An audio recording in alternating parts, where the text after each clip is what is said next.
Football জগতে Messi মানেই এক জীবন্ত কিংবদন্তি। আর সেই মেসির নামখচিত বুট যখন একজন তরুণ খেলোয়াড়ের পায়ে শোভা পায়, তখন তা নিছক কোনো সাধারণ ঘটনা নয়। ১৭ বছরের বিস্ময় বালক লামিনে ইয়ামাল বর্তমানে বার্সেলোনার নতুন তারকা, যিনি সম্প্রতি মেসি প্লাস 10 বিশেষ সংস্করণের বুট পরেছেন, যা শুধুমাত্র 10 জন খেলোয়াড়ের জন্য তৈরি। এই ঘটনার মধ্য দিয়ে ফুটবল ভক্তদের মনে প্রশ্ন জাগছে, ইয়ামাল কি মেসির উত্তরসূরি হতে চলেছেন? অ্যাঙ্কেলের চোট থেকে মাত্র সেরে উঠে শনিবার লা লিগার ম্যাচে লাস পালমাসের বিপক্ষে মাঠে নেমেছিলেন লামিনে ইয়ামাল। সেই ম্যাচে ভক্তরা লক্ষ্য করেন তিনি একটি বিশেষ বুট পরেছেন, যেখানে লেখা মেসি।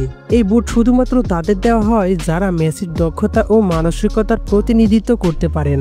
অ্যাডিডাসের মেসি প্লাস 10 ক্যাম্পেইনের অংশ হিসেবে এই বুট পরার সুযোগ পাওয়া ইয়ামালের জন্য নিঃসন্দেহে এক বিরল সম্মান। ইয়ামাল ইতিমধ্যে মাঠে তার গুরুত্ব প্রমাণ করেছেন।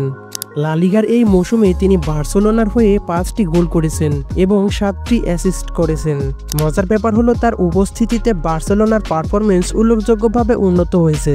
পরিসংখ্যান বলছে ইয়ামাল মাঠে থাকা অবস্থায় বার্সেলোনা কেবল একবার হেরেছে, কিন্তু তার অনুপস্থিতিতে দল যেন দিশাহীন হয়ে পড়ে। মেসির মতো প্রতিভা ফুটবল দুনিয়ায় বিরল, তবে ইয়ামাল তার খেলায় যে শৈল্পিকতা ও আত্মবিশ্বাস দেখিয়েছেন তা মেসির শুরুর দিনের কথা মনে করিয়ে দেয়।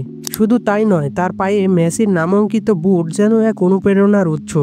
হয়তো মেসি নিজেও জানেন এই তরুণ তারই উত্তরাধিকার বহন করতে পারে। তবে লাস পালমাসের বিপক্ষে বার্সেলোনার 2-1 ব্যবধানে হারটি ছিল হতাশাজনক। ইয়ামাল দ্বিতীয়ার্ধে মাঠে নেমেও দলের ভাগ্য বদলাতে পারেননি। কিন্তু ফুটবল এমনই, যেখানে প্রতিদিন খেলার সুযোগ থাকে। ইয়ামাল তার পরবর্তী ম্যাচে মায়োরকার বিপক্ষে মেসির বুট থেকে নতুন জাদু দেখানোর আশায় রয়েছেন। এই ছিল আজকের ভিডিও।